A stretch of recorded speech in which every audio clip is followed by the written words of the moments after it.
Como les comentaba, voy a empezar un poco conversando con respecto a los procesos que se manifiestan al momento de evidenciar un duelo, una pérdida o el fallecimiento de algún ser querido.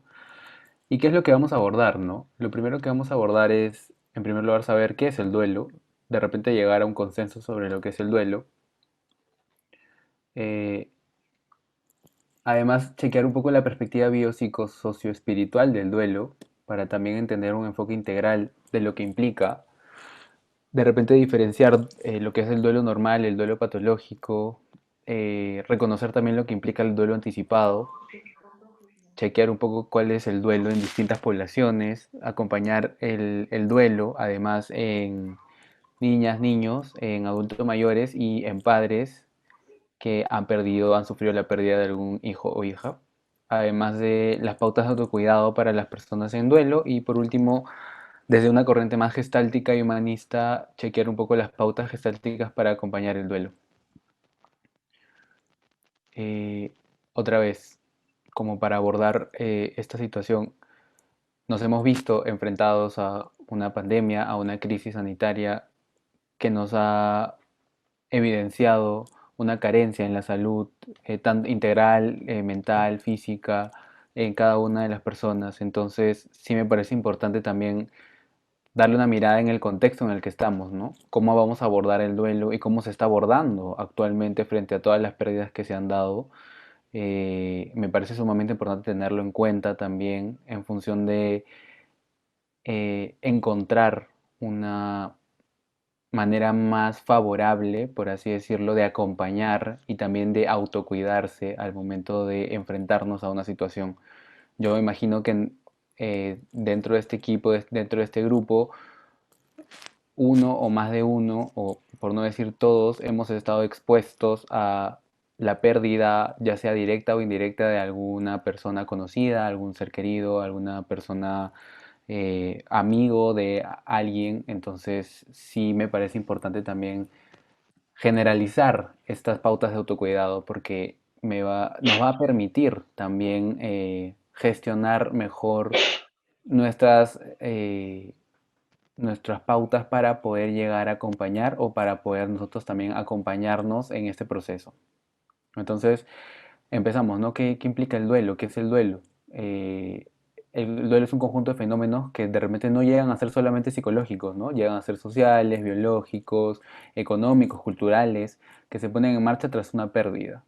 Además, es sentimiento subjetivo provocado por la muerte de un ser querido. ¿Qué implica esto, no? Que lo que yo piense o yo sienta frente a la pérdida de algún ser querido no va a significar lo mismo que de repente mi hermano o mi hermana experimente, lo mismo que mi madre, lo mismo que alguna persona que vaya a encontrarse alrededor de esto, ¿no? Entonces cada experiencia es digna, es algo que tenemos que tener en cuenta y que cada experiencia también implica una suma de experiencias y una suma de necesidades que hayamos tenido o que vamos a tener alrededor de la pérdida. Para su elaboración es necesario comprender los procesos psicológicos que empiezan con una pérdida y lo esperado es que terminen con la aceptación de una realidad. Y con esta aceptación vendría un cambio, ¿no? Un cambio en la perspectiva de vida, un cambio en la forma en la que vemos nuestra propia vivencia, nuestra propia existencia. Estos procesos además implican reformular los vínculos establecidos y elaborar el dolor de la pérdida. ¿Qué implica esto, no? En primer lugar, frente a una pérdida nos vamos dando cuenta cuáles son los otros vínculos que tenemos alrededor. En función a esto, vamos a elaborar también otro dolor que implica quedarnos nosotros, nosotras, en un espacio sin un ser querido. Entonces nos pone en perspectiva en este caso, por ejemplo, poniéndolo con la pérdida de una madre, nos pone en perspectiva cuál es nuestro vínculo con respecto a nuestros hermanos o de repente con nuestra familia, nuestros amigos, nuestras amigas más cercanos y más cercanas, ¿no es cierto? Cada persona experimenta además un cúmulo de emociones y transita por varias experiencias que lo ponen en una situación de lucha. ¿Qué implica esta lucha, no? Porque si se dan cuenta la palabra duelo, si nos ponemos a pensar y a sacarla un poco del contexto de una pérdida, implica un duelo, ¿no? Un duelo entre dos enemigos, un duelo entre algo frente a lo que no queremos. Entonces, esa situación de lucha implica mover los recursos y destrezas para salir de lo que nosotros consideramos una derrota, que se considera como enemiga. Por eso hablamos de lo que es una pérdida, por eso hablamos de lo que implicaría perder a un ser querido. También hay una sintomatología asociada al duelo. ¿Qué implica esta sintomatología? ¿Para qué la contemplamos al estudiar el duelo, al acompañar el duelo? Porque el duelo tiene mucha comorbilidad con diferentes trastornos afectivos en este caso, ¿no? Ya sea la depresión, ya sea la ansiedad, y también con diferentes trastornos orgánicos. Entonces, sí es importante tener en cuenta las diferentes sintomatologías que se pueden evidenciar y dependiendo del grado de esta sintomatología, también va a implicar un conocimiento de la magnitud que implica el duelo, ¿no? Y ya vamos a ver un poco más adelante lo que implica un duelo patológico de un duelo normal. Con respecto a las respuestas físicas, se va a sentir una sensación per se de vacío en el estómago, opresión en el pecho y en la garganta, mucha sensibilidad al ruido, debilidad muscular y cansancio. Muchas de las personas tienden a dormir o a no dormir, pero igual a sentirse cansados. Falta de aire frente a la experiencia, frente a la situación, sequedad en la boca. Con respecto a las respuestas psicológicas y mentales que se pueden encontrar alrededor del duelo, también se encuentra mucha incredulidad, mucha confusión, en especial si es si es que la pérdida ha sido intempestiva, ¿no? Que no se esperaba. En este caso, pérdida de personas jóvenes, de personas adultas, que no necesariamente han llegado a cumplir la etapa del desarrollo esperada para poder fallecer o de repente perder la vida, ¿no? También se experimenta una ansiedad persistente. En estos casos, dentro de los casos que yo he ido acompañando a lo largo de esta experiencia de la crisis sanitaria, he encontrado mucha ansiedad por pensarse culpable frente a la situación. Entonces se generan estas eh, respuestas ansiosas que van orientadas también a las respuestas físicas de perder, una pérdida también del sueño, del apetito, del miedo, de la incertidumbre. Muchas veces también se pueden ocasionar alucinaciones visuales o auditivas, ¿no? Ya sea de la persona que ha fallecido, de repente soñarla, tener alucinaciones visuales con respecto a verla o a verlo, escuchar, de repente creer escuchar. También dificultades de atención, de memoria y de concentración, ¿no? En especial, muchos casos de duelos patológicos se asocian a dificultades graves en realidad, a una concentración o atención persistente. Con respecto a las respuestas emocionales, acá también vamos a tener en consideración eh, en qué grado se dan, ¿no? Estas respuestas con respecto a, por ejemplo, a la tristeza, a la ira y frustración, a la culpa, al remordimiento, a la sensación de soledad, al abandono. Muchas veces también se genera apatía, muchas veces hay una sensación de desamparo, de no saber a dónde recurrir, de creer ya no tener espacios donde una persona pueda sentirse o pensarse querida.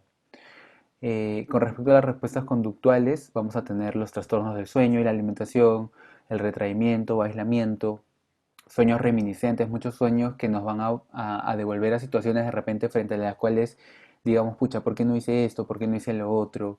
Llanto fácil, siempre vamos a experimentar lo que es el llanto, hiperactividad, en algunos casos también se asocian con trastornos maníacos y mucha agitación.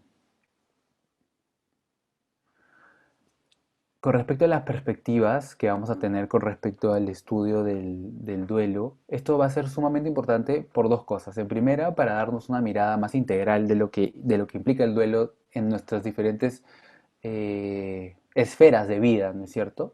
Y luego, porque frente a cada perspectiva vamos a tener una pauta para poder lidiar con este proceso de una manera más favorable, de repente, de una manera más sana, sin perder también el objetivo de que nosotros seguimos acá en el mundo, en el mundo de los vivos y ya muchas veces hay personas que se dejan, en este caso, para experimentar situaciones de duelo mucho más patológicas.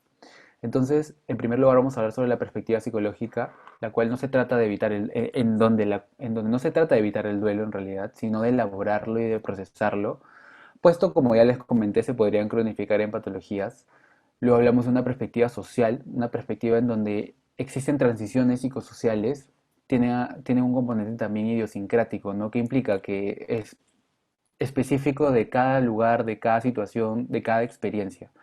Entonces, frente a algunas comunidades donde se elabora un duelo más de festejo, bueno, ya ha fallecido la persona y tenemos que festejar, hay otras que viven el dolor, viven la tristeza, se evitan también frecuentar espacios donde se pueda sentir alegría, ¿no? Sino que es como que asocian el duelo con la experimentación del dolor de emociones como la tristeza, como el enojo, más intensificadas. Con respecto a la perspectiva biológica, además, se va a tener que el duelo también tiene una respuesta fisiológica.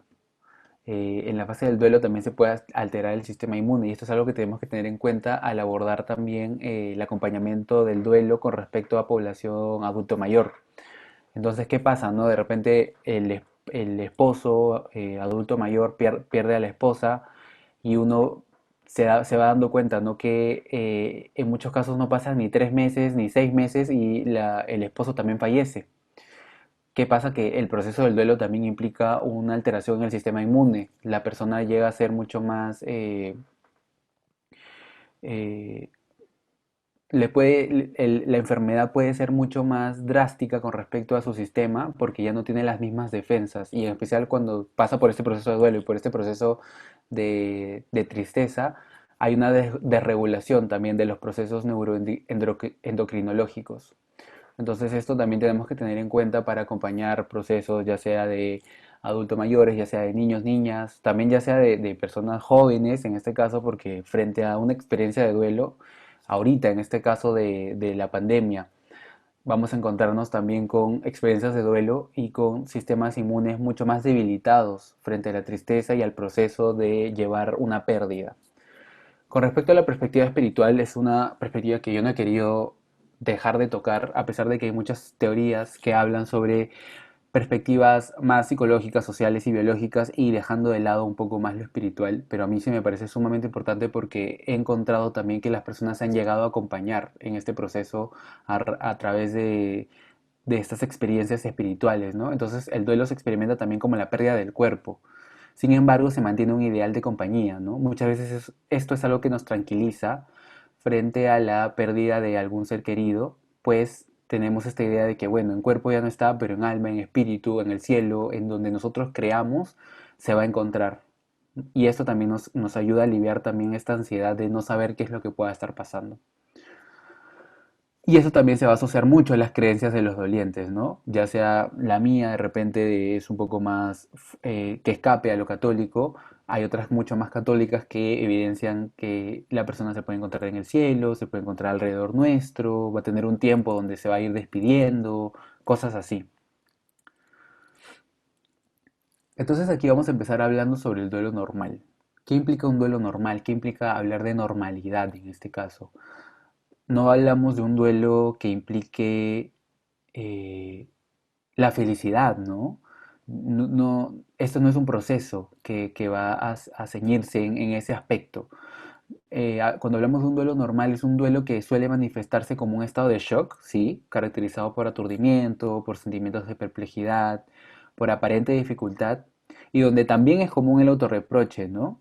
Aunque es menos intenso, menos elaborado que un duelo patológico. También hay teorías que explican que en el duelo normal se pueden identificar tres fases, ¿no? La primera fase que es una fase de shock, una fase donde experimentas la noticia, donde piensas que esto no es una realidad, donde empiezan las dudas, la esperanza también, la pseudo esperanza de que esto no sea verdad. Entonces vas como elaborando ese proceso. Luego viene la fase de preocupación, la fase de qué ha pasado, qué será de mí, qué va a pasar si es que esta persona ya no está. Esto también pasa en casos de padres, de madres, de parejas, de pérdidas de hijos. Y luego viene una fase de resolución. Esta fase es lo que caracteriza el duelo normal del duelo patológico. Porque acá hay una fase donde empiezas a experimentar vivencias que te ayudan a liberar esta tristeza, esta frustración de repente, esta sintomatología ansiosa.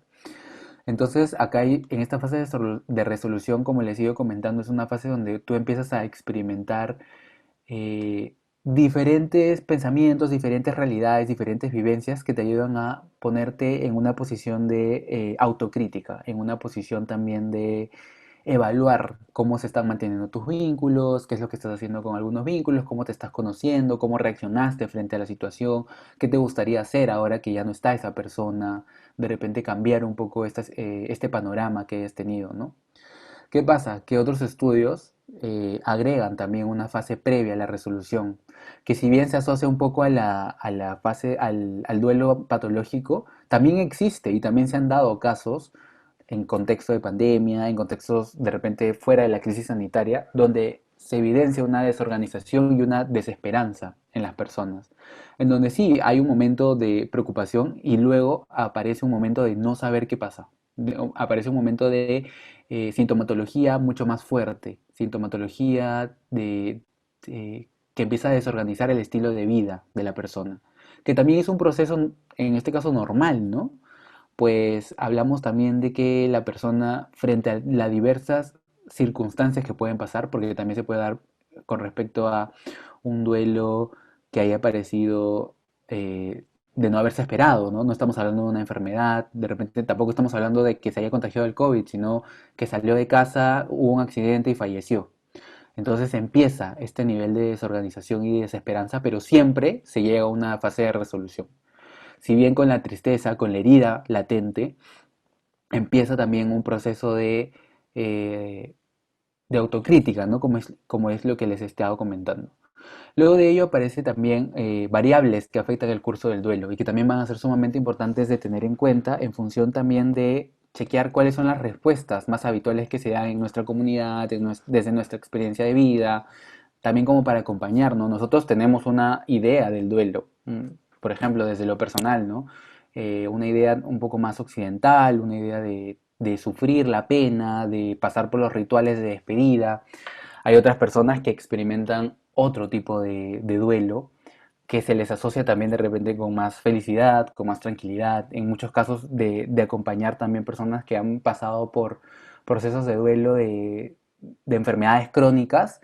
Existe sí una tristeza, pero existe una sensación de alivio profundo, existe una sensación de tranquilidad que se asocia también con la experiencia de la persona, de haber transitado por todo este camino, de acompañar y hasta hay frases, ¿no? Donde dicen, pucha, sí, sentí esto, pero realmente pienso que está mejor en otra vida que estar sufriendo con esta enfermedad. Entonces hay respuestas también que se asocian a la tranquilidad, a un mejor estilo de vida. Muchas veces casos de personas también que han sido violentadas, ya sea por su pareja o por personas cercanas a esto, también existe cierto sentido también bueno, pasó, lo lamento, pero ok, creo que puedo cambiar mi estilo de vida a partir de ahora. A esto se suman ciertas variables antropológicas, variables que afectan al curso del duelo. Con respecto a la antropología, ¿no? Qué importante chequear de que la antropología, el duelo en la antropología cumple tres funciones muy, muy específicas. En primer lugar, está la expresión del nivel a nivel de la sociedad. Cómo es que se experimenta el duelo, cómo es que vamos vivenciándolo. De repente acá no es lo mismo que en Cajamarca, no es lo mismo que en Cusco, no es lo mismo que en Apurímac. Ni siquiera es lo mismo acá, Lima Centro, que Lima Norte, de repente que Lima Sur. Vamos a tener un montón de experiencias de resolución de duelo. Además, va a ayudar a que los procesos psicológicos del duelo se manifiesten, ¿no? De acuerdo a nuestros rituales. De repente mi ritual de despedida es escribir una carta. De repente es ir a visitar a mi ser querido a los panteones, a los cementerios. De repente es tener a mi ser querido incinerado acá en casa, siempre tener un ritual cada mes, las misas que se consagran, entonces es un poco importante eso. Y luego también facilita la comunicación del hecho. ¿Qué implica esto, no? Que no solamente nosotros como personas cercanas al ser querido experimentamos este duelo, sino personas también que han tenido de repente algún contacto, alguna experiencia de vida con esta persona, también poder permitirles que experimenten este ritual de despedida. Luego, con respecto a las variables relacionadas con las circunstancias de la pérdida, ¿no? Acá también entra un poco las variables que están en función de eh, el tipo de pérdida que se ha dado. Muchas veces cuando estamos hablando de pérdidas de personas adultos mayores, no podemos hablar como si fuera la pérdida de un niño, donde por etapa del desarrollo también se espera que el niño no fallezca antes que los padres, no fallezca antes que personas mayores. Luego de esto hablamos de variables psicosociales. Como les sigo comentando eh, eh, diapositivas arriba, implica también que es tanto proceso como también consecuencia, la variable psicosocial. Entonces, siempre vamos a vernos expuestos a diferentes rituales, a diferentes creencias. Y con respecto también a las variables intrapersonales, ¿no? Cómo nosotros evidenciamos y experimentamos el proceso de duelo va a implicar mucho. También cómo nosotros, de repente, qué trastornos están alineados a nuestra propia experiencia de vida. De repente tenemos algún trastorno depresivo, algún trastorno ansioso, se puede cronificar, podemos mantenerlo, necesitamos buscar ayuda. Esto va también a implicar mucho del autocuidado que nosotros tengamos frente al proceso de duelo. Luego de ello vamos a hablar sobre el duelo patológico, que me va a parecer sumamente importante también de alinearlo, debido a que aquí también se manifiestan ya causas mucho más dañinas para la persona. Entonces, el duelo anormal, también que se conoce, puede adoptar diversas formas que van desde la ausencia o retraso en su aparición, es decir, hay una ausencia en el llanto, hay una ausencia de la sintomatología que hemos ido conversando, o hay un retraso, y también hasta un duelo excesivamente intenso y duradero. Entonces, acá en un duelo patológico vemos como dos polos. Uno donde no pasa nada, pero igual se sigue experimentando sintomatología, sin embargo la persona no lo evidencia y de repente ni siquiera es consciente de ello. Y luego existe un duelo mucho más intenso, ¿no? Un duelo de repente que puede durar años, un duelo que puede durar con eh, un trastorno cronificado. Entonces, ¿cuáles son estas personas que presentan mayor riesgo de pasar por un proceso de duelo patológico, ¿no? Aquellas que experimentan pérdidas repentinas o circunstancias catastróficas, eh, ya sea, por ejemplo, la pérdida de un hijo, la pérdida de alguna pareja, en especial en circunstancias catastróficas, ¿no? Algo que a mí, que creo que voy a mencionar a lo largo de este discurso, es, por ejemplo, los casos de suicidios, como los que se evidenciaron ayer, que también es otro tema mucho más grande para poder hablar al respecto, pero igual me gustaría como abordarlo porque también quedan los dolientes de esta persona que se ha suicidado, ¿no? Quedan los dolientes de este acto catastrófico, queda el acompañamiento que se le puede dar a la familia de este joven. También se encuentran aquellas personas que se encuentran aisladas socialmente, como lo que hemos estado experimentando ahora. Personas que han perdido a muchos seres queridos, que han perdido a madres, a padres, son aquellas personas también que pueden ir experimentando este duelo patológico. Luego también son aquellas personas que se sienten responsables de la muerte. Y esto también es algo que se ha evidenciado mucho a lo largo del coronavirus, ¿no? De la experiencia de la crisis sanitaria, porque existe esta duda, ¿no? De yo he sido la persona que he contagiado a mi abuelo, a mi abuela, a mi padre, a mi madre, yo he tenido que ver con ello. Existe como que una serie de asociaciones que vamos dando a lo largo también de la experiencia del duelo. Luego también aquellas que tienen historias de pérdidas traumáticas, ¿no? Aquellas que de repente han ido evidenciando alguna pérdida previa o de repente pérdidas consecutivas que también generan un trauma en la experiencia del duelo. Además, aquellas que mantenían alguna relación ambivalente con la persona fallecida, ¿no? Ya sea estas relaciones, por ejemplo, que se llaman relaciones amor-odio, relaciones ambivalentes per se, como eh, de acompañamiento y luego de despedida. Entonces, esto va a implicar también mucho cuidado al momento de acompañar este tipo de duelos. Con respecto a la comorbilidad con los trastornos afectivos, como ya les he ido mencionando, ¿no? El duelo también se asocia con distintas sintomatologías que cronificadas pueden considerarse como un trastorno afectivo, ya sea el de depresión, el ansioso, hasta muchas veces se asocia con trastornos orgánicos. Existen suficientes diferencias para considerar los síndromes distintos. En primer lugar, porque las alteraciones del humor, en este caso con la depresión, son más persistentes y no remiten. Entonces, con respecto al duelo patológico, pueden llegar a ser muy persistentes a lo largo de los años, sin embargo, va a tener una época de remisión. Los sentimientos de culpa son más frecuentes con respecto a los trastornos afectivos. Sin embargo, también podemos ver que en el duelo patológico se van a evidenciar sentimientos de culpa frecuentes y crónicos. Entonces, eso también es importante para tener en cuenta. Existe también una certeza de que la persona es despreciable e inútil porque no pudo hacer nada en relación a la pérdida de su ser querido. Y algo que me parece sumamente importante también es la desesperanza, la de no encontrar un futuro más allá de la pérdida, la de no saber qué hacer, la de, como comentamos, ¿no? En el duelo normal se evidencia una desorganización. Sin embargo, en el duelo patológico y la comorbilidad que pueda tener con los trastornos afectivos, se va a evidenciar cierta desesperanza y cierta incapacidad por saber qué es lo que va a pasar luego de. Ahora voy a hablar un poco sobre el duelo anticipado. Me pareció también importante porque el duelo anticipado también es una experiencia y es un proceso en sí. Entonces tú lo vas pasando a lo largo de acompañar a la persona de repente que tenga alguna enfermedad crónica o que se espera la muerte al fin y al cabo, ¿no? ¿Qué implica el duelo anticipado, no? Acompañar la pérdida de un ser querido desde un periodo previo a la muerte del mismo o de la misma. Esto también incluye emociones, pensamientos y conductas relacionadas a la pérdida. Muchas veces también se experimentan previo, entonces acá también tenemos la posibilidad, lo favorable de este duelo anticipado es de elaborar rituales con la persona, elaborar rituales de despedida, de repente la angustia, la tristeza, poder comentarla, poder expresarla dentro del grupo familiar, dentro del grupo de amigos, eso también va a ser sumamente importante. ¿Cómo se evidencia, no? Existe un aumento de la preocupación por el enfermo, esto sí. Es un duelo, como también podemos conversar, o sea, siempre va a haber una esperanza asociada a la mejoría. Sin embargo, esta esperanza como que es un proceso que también se va dando y va degradando a lo largo de la continuidad de la enfermedad. Nos permite también hacer ensayos imaginados sobre cómo se puede producir la muerte y se producen intentos de adaptarse a las consecuencias que puedan tener, ¿no? Entonces, siempre va a existir esta esperanza de una mejoría, pero también van a haber estos intentos de, bueno, ¿qué es lo que puedo hacer si pierdo a mi ser querido, ¿no? ¿Cómo puedo despedirme de esta persona? Y luego aparece un dolor adaptativo. ¿Qué es el dolor adaptativo? Es un dolor, un sentir y pensar que nos causa un dolor adaptativo y nos permite la aceptación de la situación gradualmente, poco a poco.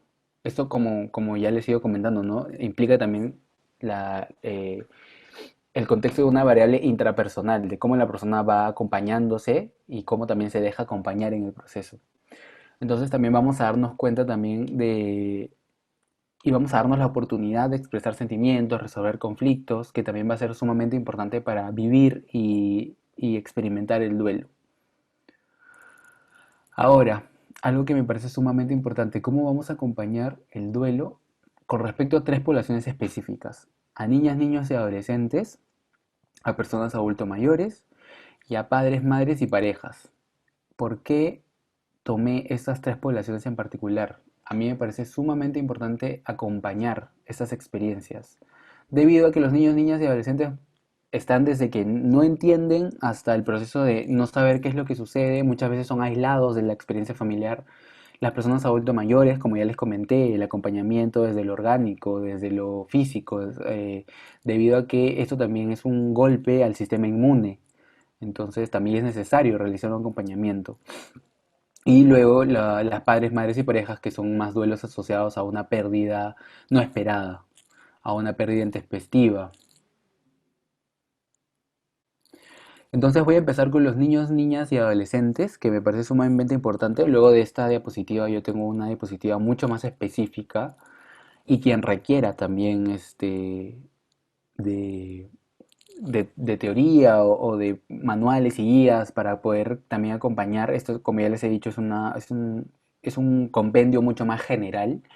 Luego ya les voy a dar mi correo para que ustedes puedan también aproximarse si tienen alguna duda, si tienen alguna inquietud con respecto a teoría o a metodología para poder acompañar esto, también desde una mirada mucho más humana, ¿no? Porque igual nosotros también estamos experimentando este proceso. Entonces, ¿cuáles son las pautas más generales que se puede abordar desde el acompañamiento hacia las niñas, niños y adolescentes? En primer lugar, comunicar. Esto es sumamente importante. La comunicación tiene que ser directa, la comunicación tiene que ser en el momento, no podemos esperar. Si es que nosotros estamos pasando por un duelo, Comunicarlo también es importante de diversas formas, como ya les voy a ir comentando, pero los niños y niñas y los mismos adolescentes necesitan enterarse pronto de lo ocurrido, para sentirse incluidos también dentro de la vivencia de la experiencia familiar. Luego de ello, tiene que haber una intimidad emocional. Es importante generar espacios para comunicar la noticia, es importante comunicarla con tiempo y sin interrupciones, también brindando espacios también para que la persona pueda experimentar la pérdida o de repente también experimentar el no saber qué es lo que pasó con la pérdida. Eso también va a ser muy importante para acompañar a los niños y a los adolescentes. Luego, anclar la noticia. ¿Qué implica esto? Esto también va con niños con edades mucho menores, ¿no? Con la preinfancia, de repente con la infancia. Relatar los hechos partiendo de los sucesos que el niño o el adolescente conoce, ¿no? Para que permita conectar con la noticia. Es muy importante siempre informar qué es lo que ha pasado, ¿no? Mira, recuerdas que el abuelo estuvo enfermo, esto es lo que ha pasado. Mira, recuerdas que se ha experimentado, no sé si es que pueden apagar su micrófono porque hay alguien que lo tiene prendido. Eh, entonces va a ser sumamente importante también anclar la noticia, conectar con lo que está sucediendo, conectar con lo que ha estado sucediendo. Luego de ello va a ser importante también no ocultar. Viene ligado a la vivencia familiar, a que, no a que se sientan incluidos, a proporcionar en ellos también la expresión de sus propias emociones y el uso de recursos expresivos que ellos puedan manejar para hacerlo. Luego de ello también propiciar diálogos abiertos donde las personas puedan expresar su sentir sin juicios ni descalificaciones, en especial esto con los adolescentes que llegan a enjuiciarse muchas veces por la experiencia. Luego de ello también implica reforzar cómo tener presente al ser querido a lo largo de su vida, ¿no? A partir de rituales, a partir de experiencias, conversar de la persona, también conversar de cómo nos sentimos para acompañar esta experiencia, ya sea desde ser profesionales o ya sea desde acompañar a niños, niñas y adolescentes, ¿no? Luego validar su mundo también, su mundo emocional, ¿no? Todas las emociones también son legítimas. Es necesario permitir que se desahoguen, que exploren sus preocupaciones, que identifiquen qué es lo que les pasa frente a esto. Y momentos para conocerse. Es importante también escucharlos, que recordar también momentos de demostración de cariño, propiciar espacios de escucha, propiciar espacios de vínculo entre las personas que se han quedado, los dolientes en este caso. Esto es lo que les estaba comentando de cómo abordar el duelo, ¿no? Cómo abordar el duelo de acuerdo a diferentes etapas del desarrollo, porque sabemos que, en este caso en particular, los niños no son tan conscientes de la experiencia de duelo como proceso que nosotros evidenciamos, ya sea desde las distintas variables que les he ido comentando, ya sea desde las distintas perspectivas que hemos visto. En primer lugar, la primera infancia, ¿no? De los 0 a 3 años. La muerte no es una palabra, es solo una palabra, no hay una comprensión cognitiva de lo que se asocia a la muerte y de los procesos que les he ido comentando. Perciben la muerte más que todo como una ausencia, en especial si son seres significativos, los vínculos primarios en este caso.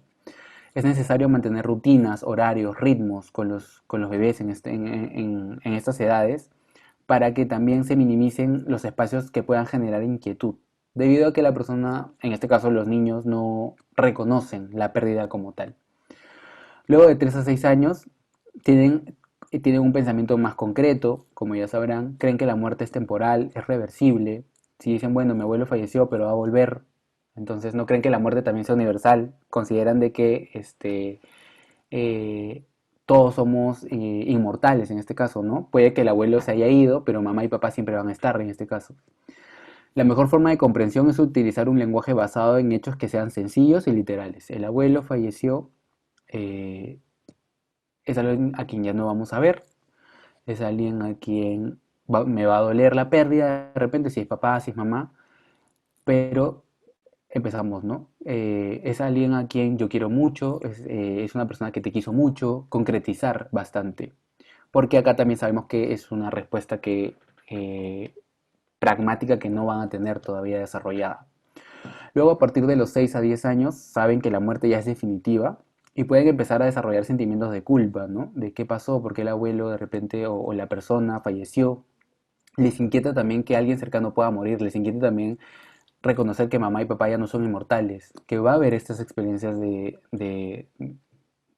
que evidencian la mortalidad, de lo simple que puede llegar a ser la vida. Y es fundamental también atender a sus dudas, y en especial a partir de los 8 años también es fundamental que puedan participar dentro de los ritos de despedida. Esto va a ser sumamente importante. Con respecto a los 10 y 13 años, que ya se encuentran un poco más entre la preadolescencia y la adolescencia, ya comprenden el significado de la muerte en su totalidad. Tienen una mayor conciencia también de los cambios que trae en sus vidas. Les cuesta verbalizar también lo que sienten y piensan sobre ello, por eso también es importante tener estos espacios de contención, esos espacios de apertura para que puedan conversarlo. Es importante respetar sus tiempos, es de gran ayuda conocer nuestras experiencias, cómo nosotros vamos a vivenciarlo, de repente les permite a tener mayor apertura a cómo ellos pueden vivenciar esta pérdida, este duelo.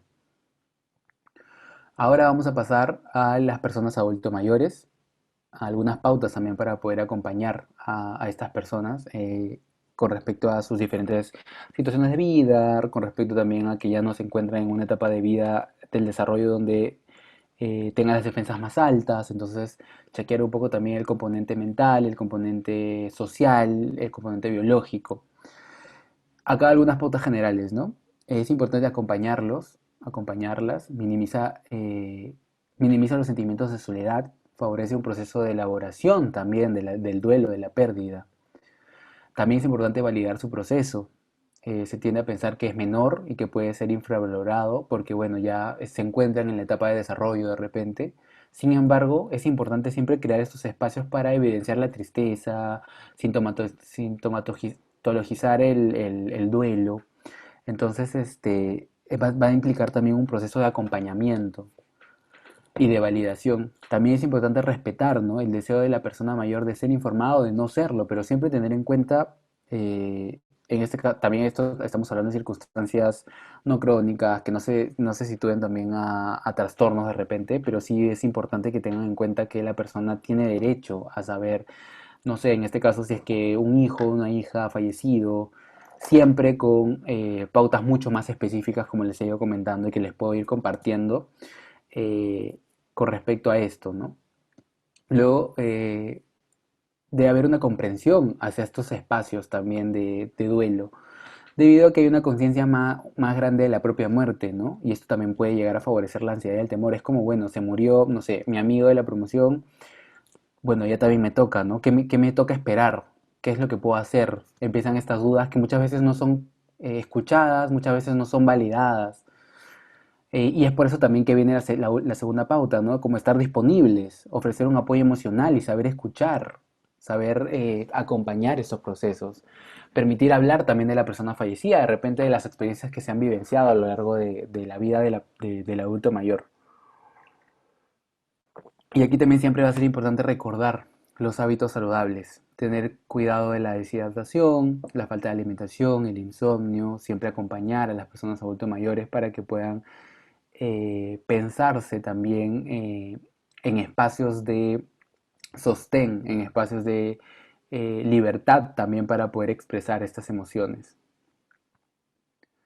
Y luego, con respecto a la muerte, al duelo entre padres, madres y parejas, esto también he podido acompañar muchos casos, he podido llegar a reconocer teoría. Hay muchas familias que se llegan a romper luego de la pérdida de los padres, de los madres o de los hijos. Hay muchas familias que también no llegan a superar estos duelos, llegan a convertirse en duelos patológicos. Entonces, la muerte de un hijo puede ser una experiencia más intensa que la del adulto, por lo que les comenté, ¿no? Uno no espera enterrar a sus hijos. Uno espera siempre ser antes la persona que fallezca antes de una persona menor, en este caso. Con respecto a este tipo de duelo, existen muchos sentimientos de culpa. Surgen sentimientos de desolación, sentimientos de culpa que pueden, puesto que existe una idea de no cumplir con el rol de cuidado y protección que se tenía con la persona, ¿no? Existe causas adicionales, ¿no? Destrucción de las esperanzas, deseos y expectativas que se habían puesto en la nueva generación. Esto también va a implicar un proceso más de poder evaluar y de valorar estas esperanzas y este contenido. Una muerte repentina también suele ser más traumática que la muerte prolongada, porque cuando la muerte es inminente puede iniciarse un duelo anticipatorio, ¿no? De repente este proceso ya más de, bueno, es lo que se esperaba. Sin embargo, cuando es una muerte repentina y de casos mucho de personas que no se esperaba, llega a ser también un proceso mucho más doloroso de repente, un proceso también que requiere de un acompañamiento especial. Luego de ello, el apoyo en el vínculo. Esto también va para parejas, para familias. La pérdida de un hijo puede proponer la desintegración del vínculo. Es importante también la toma de conciencia de los pros y los contras de la relación frente a la pérdida de este hijo, de esta hija. Y por último, un consuelo y un alivio, ¿no? Estamos hablando de familia, estamos hablando de círculos cercanos, de vínculos primarios. Es importante contar con un sostén para proponer un espacio para que la pareja y cada uno también pueda elaborar el duelo. Se habla de que la pareja son tres personas, ¿no? La pareja y las dos personas por individual. Entonces, un proceso que también conlleve el alivio y el consuelo, tanto como pareja y como personas individuales. También va a implicar un autocuidado para las personas. Entonces aquí lo que voy a mencionar un poco son las pautas generales para afrontar el duelo. En este caso son dos que me surgen ahora en este contexto a raíz de las experiencias de acompañamiento que he podido realizar. En primer lugar, evitar el aislamiento. Es importante compartir los sentimientos de tristeza, de impotencia con la familia y amistades. En esta situación también que estamos viviendo no podemos darnos un abrazo, pero podemos utilizar otras vías debido a que disponemos de medios audiovisuales, ¿no? Luego de ello también tomarse un tiempo para sentir. Es muy importante dejar fluir nuestras emociones, ya que pueden llegar a ser desagradables, pero también necesarias. Nos ayudan a transitar por los momentos difíciles, nos ayudan a evitar también somatizar y a evitar también prolongar el dolor. Tenemos que permitirnos sentir esta angustia. Esto va a ser sumamente importante también para acompañar el duelo. Y bueno, aquí vienen las pautas de autocuidado que les iba comentando también que están relacionadas a las diferentes perspectivas de la persona, que va a implicar también un contenido mucho más propio e individual, intrapersonal, como es algo que les iba comentando, ¿no? Sin dejar de lado también a la perspectiva social, al componente también espiritual que va asociado a esto.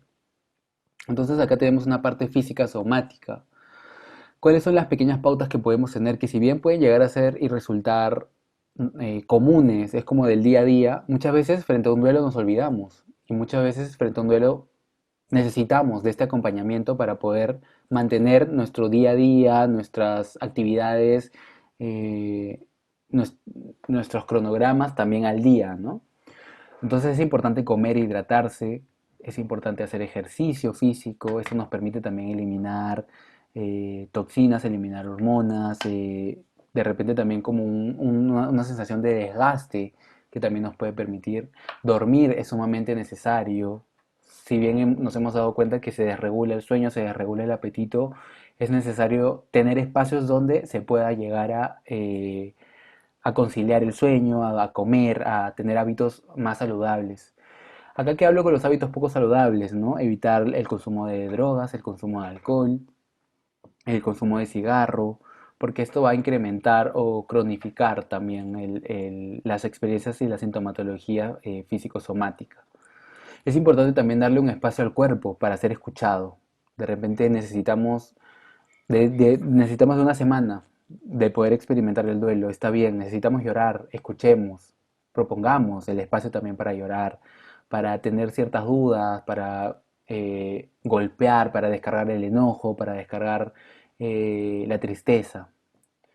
Y por último, no te abandones, ¿no? Que esto implica también, como parte de un duelo patológico, muchas personas llegan a abandonarse, llegan a cambiar sus rutinas de vida sumamente como un giro de 180, ¿no? Entonces sí es importante tener en cuenta esto.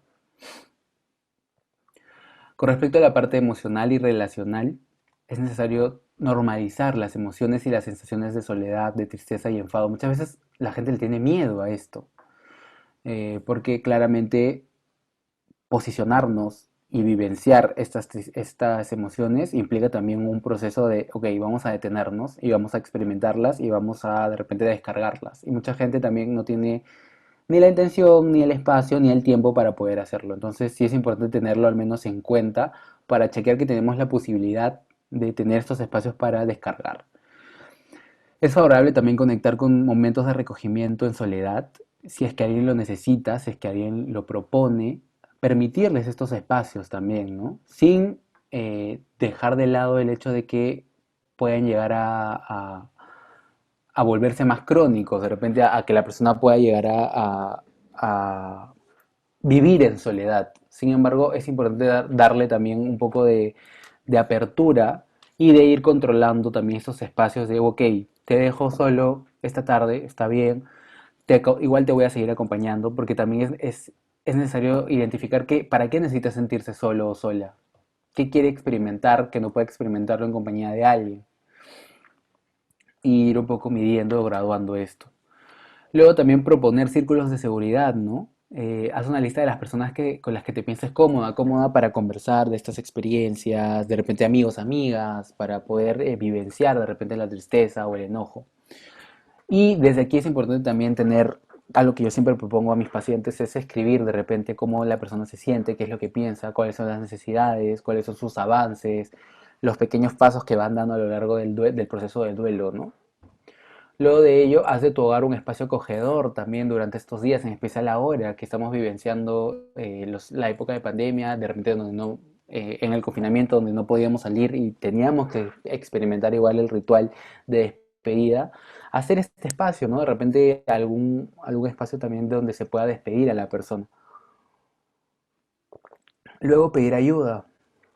Si piensas que la persona no puede sostenerlo, pedir ayuda también de los seres cercanos, pedir ayuda de repente de acompañamiento terapéutico, siempre darnos cuenta de esto. Con respecto a la parte cognitivo-mental, ¿qué implica esta parte, no? No exigirnos. Eh, es importante reconocer cómo nos sentimos, qué es lo que pensamos, lo que necesitamos, los avances, y aún así no exigirnos implica también no esperar estar bien, que es bien en este caso, ¿no? Pero no esperar a estar funcional frente a la pérdida de alguien. Es importante también acá redactar objetivos, tanto por tu duelo como por la situación de incertidumbre, ¿no? Ok, tengo esta semana de repente, o ya he ido un mes sintiéndome así, ¿qué es lo que puedo proponerme a mí mismo? De repente, ok, he estado encerrado todo este mes, acompañarme a poder de repente ir saliendo poco a poco, gradualmente, ir pensando qué es lo que me pasa, de repente si ahora siento culpa, ok, qué es lo que pasa, cómo puedo seguir acompañándome para lidiar con esta culpa, ¿no? ¿Qué acciones retributivas puedo tener frente a estos sentimientos de culpa? Evito también tomar decisiones importantes frente a la incertidumbre social y económica, muchas veces en este caso. Es necesario tomar decisiones con cierta reflexión, ¿no? Evitar también lo que contamina nuestra mente, lo que yo siempre aconsejo a mis pacientes, ¿no? Evitar la información en exceso, la sobreinformación, evitar también experiencias frente a las que experimentemos tristeza que no necesitamos a raíz del duelo. Luego también tener objetos de recuerdo, ¿no? Concedernos tiempo también para decidir qué nos gustaría hacer con estos objetos, chequear qué es lo que podemos hacer, si es que podemos hacer un altar de despedida, si es que podemos de repente desecharlo, regalarlo. Eso también implica también de la idiosincrasia de cada persona. Con respecto a la parte espiritual, eh, eso también implica en muchos casos las creencias y en muchos casos las actividades que se realicen a raíz de la pérdida de un ser querido, ¿no? Lo que yo siempre propongo es crear un espacio especial. En este caso, recuerdo de un paciente que me decía, mi papá siempre estaba en la sala, cuando se fue lo perdí por el COVID, lo tuvieron que incinerar y ahora está en mi repisa de la sala, arriba del televisor donde él siempre se sentaba a ver tele. Entonces, como también hay un espacio especial para la pérdida, para vivir el duelo. Yo tengo otra paciente que perdió a su hermana, que tiene una especie de ritual en su cuarto con fotos con ella, dos velitas y siempre le reza, semanalmente al menos, para conversarle qué es lo que ha pasado, experimentar también de repente el proceso de angustia, ¿no? Y eso también se asocia con realizar los rituales de despedida, ¿no? ¿Cuáles son los rituales que asociamos más a de repente a procesar el duelo? ¿Qué implica esto? Hay rituales, por ejemplo, de hacer las misas mensuales, las misas anuales. Luego de ello también hay rituales como tener fotos, tener experiencias colgadas en internet, ahora que usamos las redes sociales. Otros escriben cartas, otros van a la iglesia y oran. Otros también he visto casos que se acompañan desde lo más esotérico, ¿no? El de ir a conversar con la persona fallecida. Entonces, todos son rituales que nos ayudan a procesar el duelo. No hay ni uno que es mejor o peor en este caso. Busca nutrirte espiritualmente. ¿Qué es nutrirte espiritualmente? Por concepciones católicas creo que muchas veces tenemos esta idea de que, ok, nutrirme espiritualmente implica tomar la palabra de Dios, tomar la palabra de Cristo, ¿no? Que también puede ser. Sin embargo, hay muchas otras formas de nutrirte espiritualmente, ¿no? El espíritu se conserva desde el arte, el espíritu se conserva desde el deporte, desde hacer ejercicio, el ejercicio también de acciones que nos favorezcan a nosotros mismos. Entonces, yo he tenido experiencias también de acompañar procesos donde la persona, más allá, por ejemplo, veía obras de teatro por internet, de repente buscaba libros que sabían que de repente le gustaba a la persona querida que falleció, eh, procesaba de alguna forma y alimentaba el espíritu también desde distintas formas que consideraba también eh, mucho más eh, normales en este caso, ¿no? Entonces también va a implicar también potenciar la creatividad y los recursos para evaluar qué es lo que más nos gusta y qué es lo que más nos favorece. Si a mí en este caso me gusta acompañarme en el duelo y en el proceso del dolor desde orar en casa con mi mamá de repente y llorar esta pena, está bien. Si a mí me gusta de repente también he podido acompañar casos de abrir una lata de cerveza y tomarla en nombre de esa persona y escuchar música que han escuchado juntos, también es un proceso. O sea, no hay, como les he dicho, no hay ninguno peor, ni mejor, siempre y cuando no atente también con las dinámicas de vida diaria que una persona ha tenido, ¿no? Entonces, sí, son procesos que uno tiene que evaluar y que de repente si es que se está acompañando en un proceso terapéutico, también la persona tiene que evaluar y conversar con respecto a qué es lo más favorable o no para el acompañamiento y en este proceso del duelo. Acá yo quise añadir unas pautas gestálticas desde mi orientación, porque yo estoy acompañando desde lo gestal. Entonces es importante que evitemos pedirle a una persona que sea fuerte. ¿Qué implica ser fuerte en este caso, no? Estar triste no es un signo de debilidad. De repente caerse en alguna circunstancia no es un signo de debilidad. Otra cosa, comparar una pérdida con otras experiencias no permitirá que la persona en duelo vivencie su pena. Esto de, bueno, sí, ella perdió a su mamá, pero perdió a un amigo y se siente así, ¿cómo va a ser posible? Todas las experiencias son válidas. Como ya dijimos, ¿no? Hay toda una idiosincrasia y todo un componente intrapersonal en la persona en donde eh, experimentar dolor frente a alguna pérdida va a ser suma y únicamente experiencia propia y subjetividad propia. Entonces, eso también va a implicar también un acompañamiento más óptimo al darnos cuenta que hay experiencias que uno dice, bueno, de repente esto a mí no me afectaría, pero a esa persona le afecta. Y está en todo su derecho y todo nuestro labor de acompañamiento también para que la persona pueda vivenciar ese dolor. También habilitemos el espacio para que la persona llore, ¿no? Para que descargue. Las emociones de tristeza y las emociones de enojo son emociones que se descargan. Entonces se llora, si se enoja, se le brinda no golpear a alguien, sino alguna herramienta, una almohada para que grite, para que golpee, para que necesita descargar lo que tiene que descargar.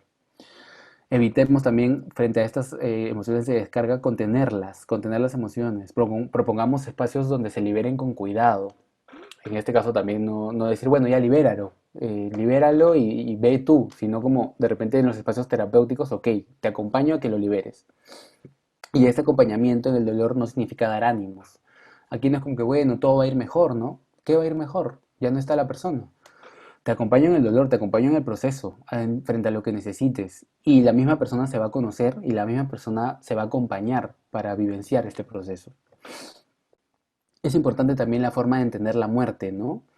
cómo entendemos la muerte. Hay muchas culturas que entienden la muerte desde la, no como la pérdida de un ser querido, ¿no? Sino como que este ser querido se encuentre mucho más con los seres espirituales. Muchas culturas asocian la muerte con alegría, con paz, con tranquilidad. Muchas otras también la asocian con tristeza. Entonces tenemos que ir checando un poco el componente específico en cada una de las sociedades, de las culturas, de las comunidades. Cada proceso de duelo también es individual y dependerá de la persona, como les he ido comentando, ¿no? Es importante aperturar el escenario para experimentar las emociones que surjan. No sabemos cuáles van a ser. Sí tenemos que acompañar para que el proceso de duelo no sea estos dos polos que estamos viendo, ¿no? De un ánimo insufrible y la de no sentir nada en este caso, o no reconocer sentir nada. Y luego contemplarse a uno mismo para buscar un aprendizaje y cambio de vida a partir de la experiencia del duelo, ¿no? Qué importante también es llegar a reconocer en uno mismo qué es lo que nos pasa. Yo creo que entre nosotros y nosotras, todos o la mayoría ha experimentado un proceso de duelo.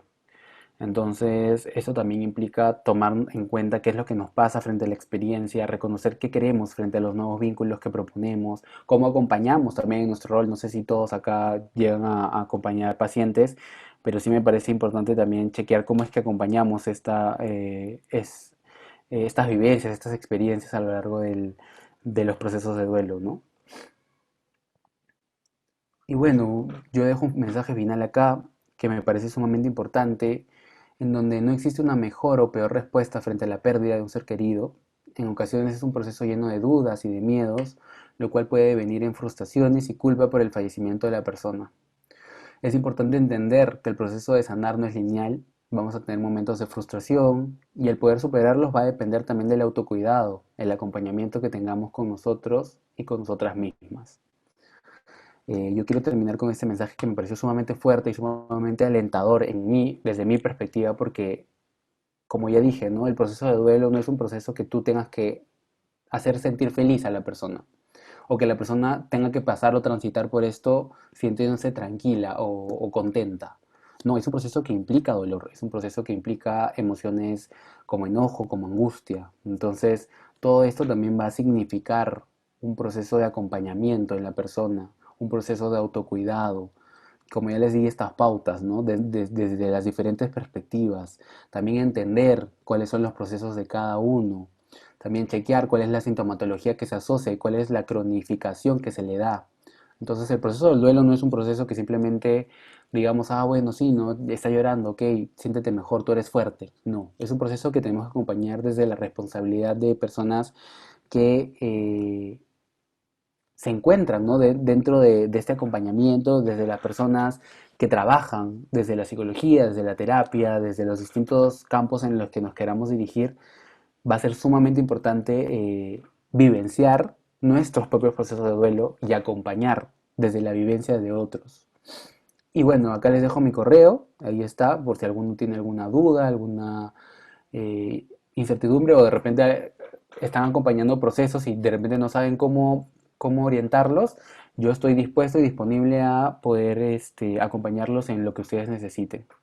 Y si es que alguno también cuenta con algunos casos que quiere derivar, también nosotros contamos con un staff de psicólogos que podemos ir acompañando frente a todos los procesos que ustedes puedan ir evidenciando, ¿no? Y nada, no sé si es que tienen algunas preguntas. Muchas gracias por la sintonía, por estar acá presentes en un viernes por la noche, ¿no? Y hablando sobre esta temática que me parece sumamente importante.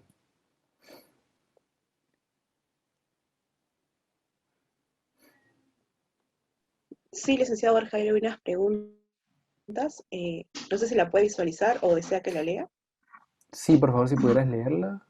Bien, dice, ¿cómo se puede intervenir a toda una familia que después de 4 años de haber perdido a un familiar, aún no logran superar ni asimilar la ausencia de su pariente? Ok. Entonces aquí estamos hablando, ¿no? De un duelo patológico, de un duelo cronificado. No sabemos cuáles son las experiencias. Yo lo que acá recomiendo muchas veces es tener acompañamiento individual con cada persona y un acompañamiento familiar. ¿Qué pasa? Que muchas veces, en este caso, lo que he podido ver es que la familia se centra en una persona, en la vivencia de una persona. Entonces la vivencia de una persona es lo que experimenta toda la familia. En este caso, ponte la pérdida de un hijo por la madre. Entonces la madre es la que experimenta esto y alrededor la familia es como un efecto continuo, ¿no? Entonces la familia es la que también vivencia esas experiencias. Lo importante en este caso es identificar al síntoma, lo que se le llama al, a la persona que está vivenciando estas experiencias. Y esto va a ser con una evaluación también a la familia y una evaluación individual a cada uno para experimentar. De repente los hijos viven el dolor, sin embargo, hay una vivencia mucho más crónica con uno de los que conforman la familia. Entonces esto implica también ir acompañando.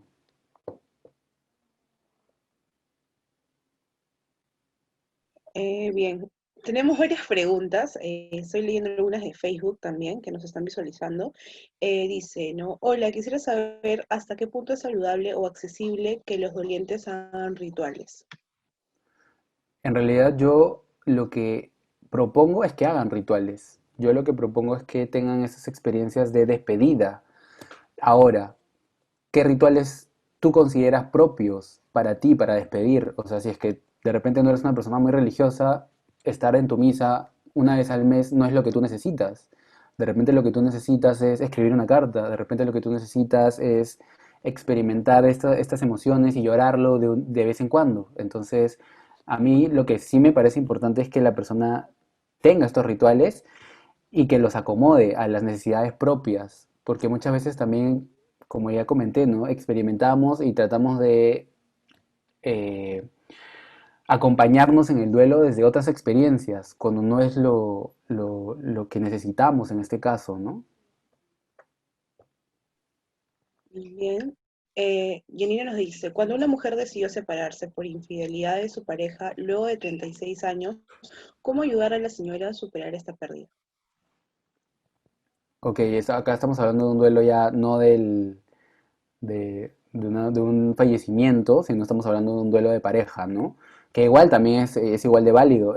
También ahora en circunstancias de cuarentena hemos podido experimentar que muchas parejas también han decidido desvincularse, han decidido separarse y que también me parece sumamente importante y válido poder conversarlo, ¿no? ¿Qué implica? Entonces, chequear un poco la responsabilidad que tiene cada persona del vínculo. Un vínculo es un vínculo que se forma por dos. Entonces, eh, hay dos partes del asunto, hay dos vivencias. ¿Qué ha pasado que la señora, en este caso, ha dejado de esperar tantos años después de tantas infidelidades que ahora ha tomado la decisión, ¿no? Y darle también este reconocimiento. Después de tantos años, ok, has tomado la decisión y te has separado. Entonces, implica también acompañar el duelo. Como ya les iba mencionando, el duelo no es, acompañar el duelo no implica que tú le des una palmada en la espalda y le digas todo va a estar bien. El duelo implica, ok, te acompaño a que vivencies este dolor. Te acompaño a que experimentes una serie de situaciones que de repente tú no sabes cómo experimentar o no las identificas, pero yo te acompaño en esto. Aquí estoy, aquí estoy. Entonces la necesidad que te surja es la que vamos a atender. Y esto es el acompañar el duelo, no de repente no decirle, ok, ánimos, ok, es una vida, va a haber otra, tienes a toda tu familia, o sea, hay muchas cosas y necesidades que no les interesa a las personas. Hay personas que simplemente quieren vivir el duelo y llorarlo. Entonces, con respecto también con la pareja es lo mismo. Bien, Marilu nos dice, ¿qué enfoques se pueden utilizar para la intervención y qué técnicas se pueden usar en las primeras sesiones de psicoterapia? ¿Qué técnicas se pueden hacer en las primeras sesiones de psicoterapia? Ok, yo el que manejo y el que he llegado a manejar es el cognitivo-conductual y el gestáltico. Yo en particular me pienso mucho más cómodo con un enfoque más humanista, un enfoque de responsabilidad de la persona, un enfoque de qué es lo que te pasa, qué es lo que necesitas frente a la situación. Este, ¿Y qué técnicas? En primer lugar está la evaluación, está el hecho de reconocer qué es lo que pasa, cuál es la sintomatología, como les he ido comentando, qué tan crónica es la sintomatología, si hay trastornos asociados. Yo más que utilizar evaluación, yo lo que utilizo mucho es la entrevista estructurada, ¿no? Y la semiestructurada, ¿no? Para evaluar un poco dentro de las diferentes perspectivas que les he ido comentando, cómo es que se siente la persona, qué es lo que piensa, cuál es la necesidad de ella misma. Entonces, para mí es sumamente importante esto. Bien, dice, ¿cómo podemos intervenir a una familia que no pudo despedirse de su ser querido debido a la coyuntura actual a través de la teleatenciones? Ok, estos rituales de despedida a mí me parecen sumamente importantes. Chequear si es que no te has despedido y cómo te piensas despedir, ¿no? Eso es sumamente importante, ¿no? ¿Cuál es la necesidad? O sea, hay muchas personas que dicen, ok, no lo vi a sus últimos momentos, no me despedí. Igual reconocer de que si la persona ya no está, tenemos este componente espiritual que a todos nos caracteriza, ¿no? Eh, a mí me parece sumamente importante el acompañar a la familia a que se conozcan los rituales que necesitan. De repente, si la persona ha sido incinerada, como el caso que les he ido comentando, generar rituales, ¿no? De despedida para ellos, generar momentos y espacios para que la familia pueda hacer un sostén en ellos y en ellas, y también generar momentos de que la persona pueda de repente soltar, ya sea la tristeza, el enojo, o cualquier situación que, o pensamiento que pueda estar asociado, ¿no? Bien, Kelly Ortiz nos dice, buenas noches, excelente ponencia, interesante tema y muy acorde a la coyuntura. Mi consulta va en relación a la pérdida de un ser querido por el COVID. ¿Cómo intervenir en la hija afectada que está presentando conductas como tirar las cosas, culpar a los médicos, decir que su papá lo está esperando en el hospital para recogerlo? Ok, o sea, en primer lugar me gustaría saber un poco cuál, o sea, las edades, qué es lo que ha pasado, la experiencia. Sabemos, como ya les he ido comentando, la experiencia ahora en el COVID ha sido fortuita, ¿no? Ha sido como una experiencia en donde nadie lo esperaba, donde muchas personas han muerto intempestivamente, de una manera trágica en realidad. No sabíamos hasta que sucedió, hasta que se enfermó, pasaron 2 semanas en muchos casos y la persona falleció. Entonces, ¿qué implica esto? El duelo se tiene que vivir, la experiencia se tiene que vivir. Chequemos cuál es la cronificación de esta experiencia, chequemos qué es lo que siente la persona, chequemos qué es lo que de repente ahorita está en esta etapa, ¿no? Como ya les iba comentando, la etapa de shock, luego viene como que la etapa de no saber qué hacer. Y de repente hay una tercera etapa que se asocia antes de decir, bueno, ok, falleció y eso es lo que me pasa. Hay una etapa también de desorganización, de no saber qué hacer, de, ok, o sea, ¿quién tiene la culpa? De culpabilizar, ¿no? De responsabilizar. Pero de repente es el proceso, o sea, han pasado, me imagino dentro de estos 6 meses, es lo que ha pasado, es una vivencia que igual está en proceso. Un duelo, como he ido leyendo, muchas veces se vivencia en casos de vínculos primarios entre 1 y 2 años. Entonces, chequear un poco y acompañar la normalización también de ciertos eventos que sucedan, ¿no? Si es que esto ya tiende a ser ya un componente más de como incidir de repente contra su propia vida o incidir contra la vida de otros, ir regulando, ¿no? Y de repente buscar acompañamiento en este caso. Ok, Gigi nos dice, ¿a partir de qué año de edad un menor de edad ya puede recibir la noticia de que un ser querido ha fallecido y cómo se puede abordar al niño? Como les comenté, no sé si es que llegaron a ver, no sé si es que esto es de Facebook, Sí, es de a Facebook. ver, ok, fácil, y vuelvo a esta diapositiva que a mí me pareció un compilado muy, muy bueno. Todavía se puede compartir, ¿no es cierto? Sí, Sí, se no hay puede. ningún problema. Ok. Esta de acá me pareció sumamente importante, cómo abordar el duelo. Como ya les dije, ¿no? Si es que ustedes tienen alguna duda, me pueden escribir y yo les puedo como brindar las pautas mucho más. Esto es algo mucho más general. Eh, Les he ido compartiendo el abordaje del duelo en distintas etapas de la niñez. Entonces, todas tienen que ser comunicadas. Todas, en realidad. Excepto, bueno, la primera infancia donde no hay una comprensión cognitiva con respecto al duelo, pero sí hay como ciertas estructuras que se le da a la comunicación a partir de las distintas etapas del desarrollo. Entonces sabemos que de 3 a 6 años todavía existe un componente mucho más concreto y tenemos que referirnos a situaciones concretas y lenguaje basado en hechos sencillos y literales para poder explicarlo.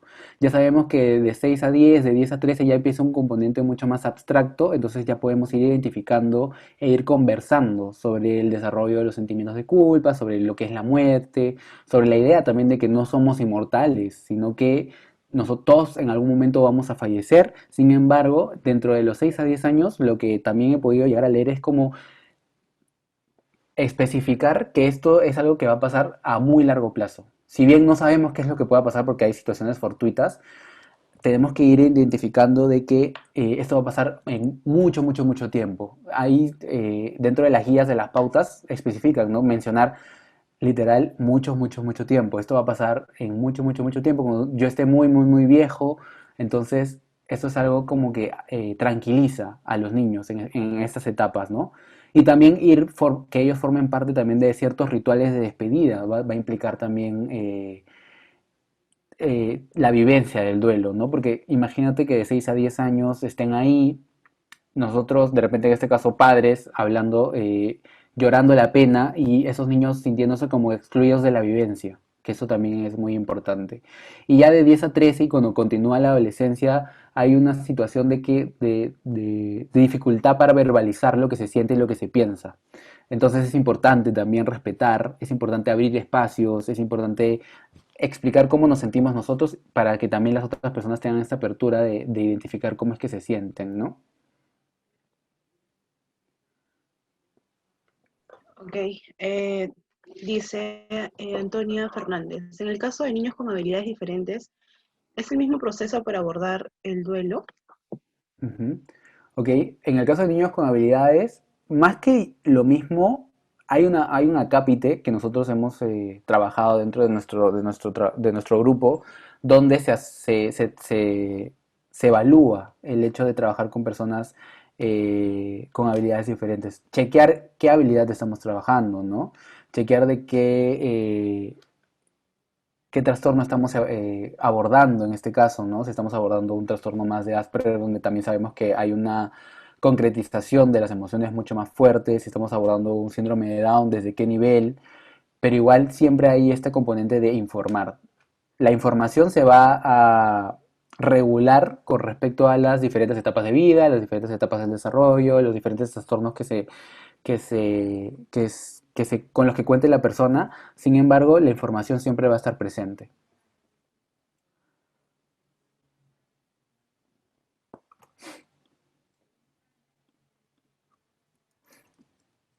Ok, a ver.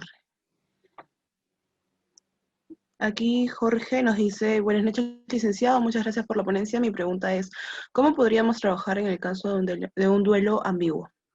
Ujú.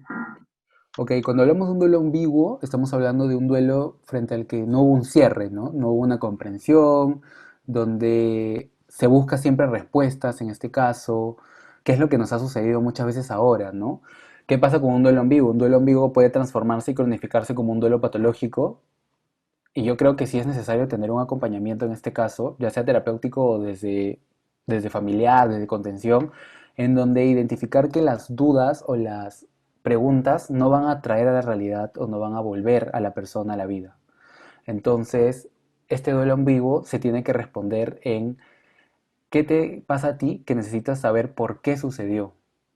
¿Qué te pasa a ti que este por qué te va a dar a ti algún alivio cuando la persona no está, cuando la persona ya no está?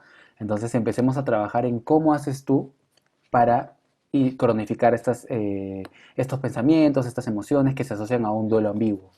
Eso es lo que nosotros trabajamos desde una perspectiva más humanista, ¿no? Desde una perspectiva más cognitiva también evaluamos los pensamientos asociados a este duelo. Evaluamos también las emociones y la intensidad que se dan estas emociones.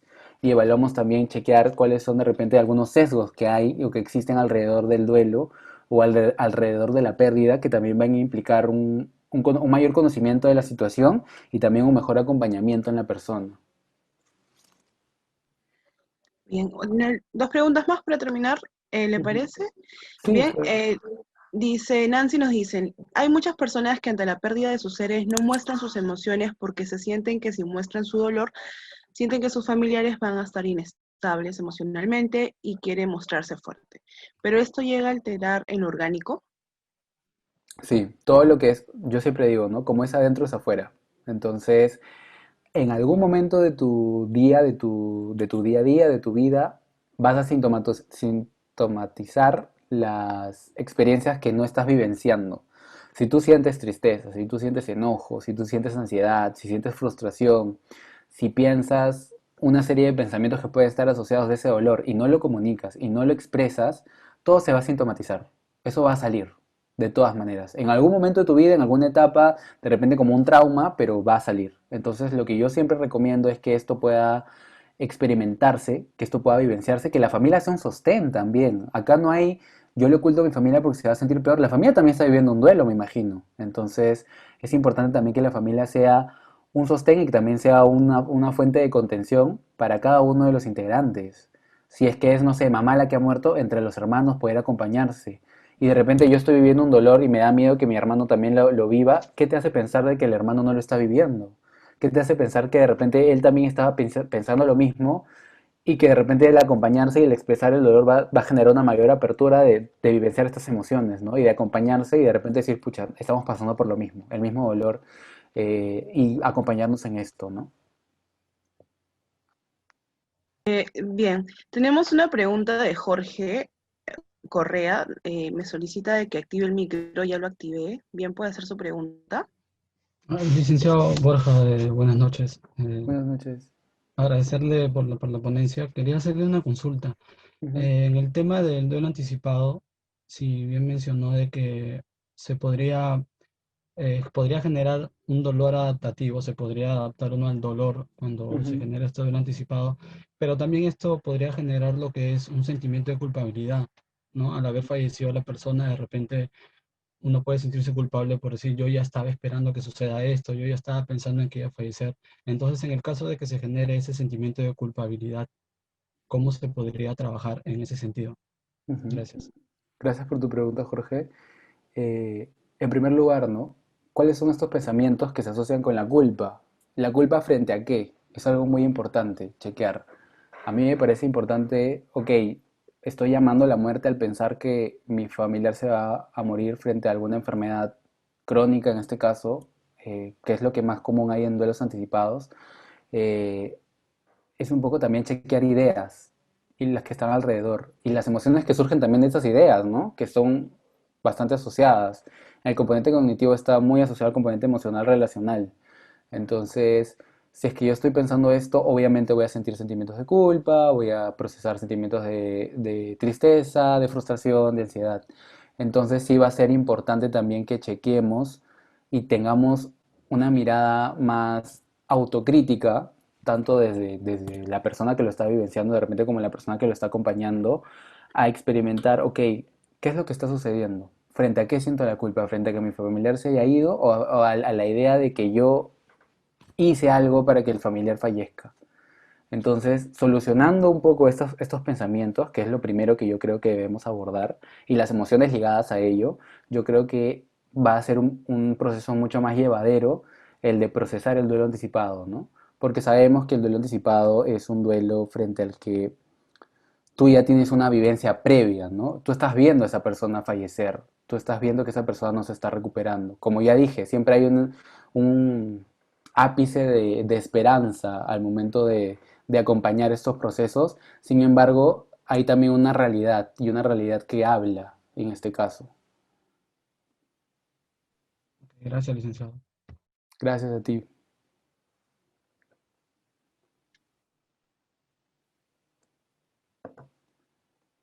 Yo quiero como también darles acá a cada uno, otra vez poder copiarles eh, mi correo para que ustedes puedan preguntar o las dudas que tengan, para que también puedan... Sabemos que este es un proceso que ahorita está sumamente en boga, por así decirlo. No me gusta decirlo de esa forma, pero es como algo que nos está sucediendo a muchas personas. Es algo frente a lo que no podemos evitar ver porque muchas personas han fallecido a lo largo de estos 6 meses por exactamente el caso del coronavirus. Entonces, casos que no tenemos conocimiento, casos que todavía no hay una manera de contrarrestarlo, todavía nos sentimos y nos pensamos vulnerados frente a esta situación.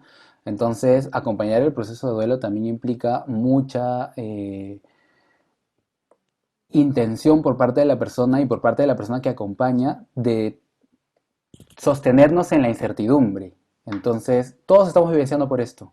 Nadie sabe qué hacer, nadie sabe cómo pararlo todavía.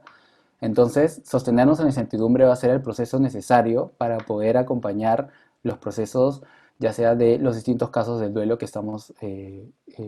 que hemos conversado hoy día, ¿no?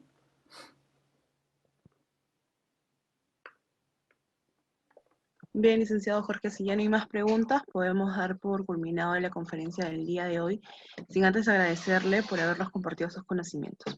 Ha sido una conferencia muy interesante y nos ha enseñado muchísimas cosas. Muchas gracias.